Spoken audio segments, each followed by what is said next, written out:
В этом ролике я расскажу вам про Ингушетию, а точнее про территорию Ингушетии и ее изменения с момента образования Ингушского округа в 1862 году. Вот так выглядела территория Ингушской области в 1934 году перед объединением с Чеченской областью. Площадь территории Ингушетии составляла 3200 квадратных километров. Через 10 лет, а именно в 1944 году, Чечено-Ингушетия ликвидируется. Чеченцы и ингуши депортируются в Сибирь. И только в 1957 году Чечено-Ингушетию восстанавливают, но ингуши теряют свои территории, а именно пригородный район 740 квадратных километров и участок Малгобекского района 80 квадратных километров. Итого, в общем, Ингушетия потеряла 820 квадратных километров земли. Вот так выглядела ингушская территория в восстановленном виде в 1957 году в составе Чечено-Ингушетии, без пригородного района, переданного в состав Осетии.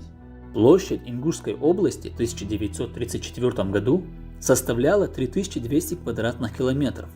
Отсюда минусуем 820 квадратных километров, потерянных Ингушетией при депортации, и получаем 2380 квадратных километров.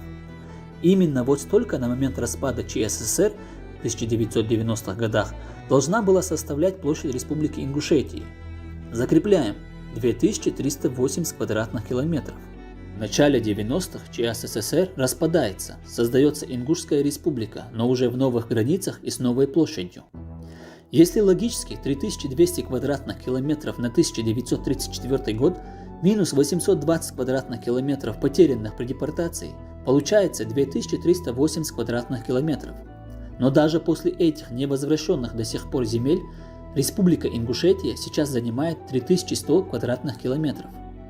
Таким образом, Ингушетия, потеряв земли на границе с одной республикой, разрослась вглубь другой, Чеченской республики. А произошло это благодаря России и русско-чеченской войне.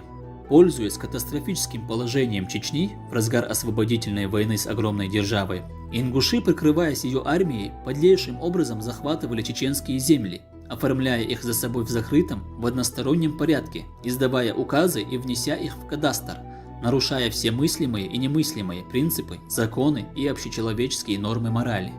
Мало того, что Ингушетия уже захватила часть чеченских земель, они требуют земли, еще указанные вот на этой фотографии, которые принадлежат Чеченской республике.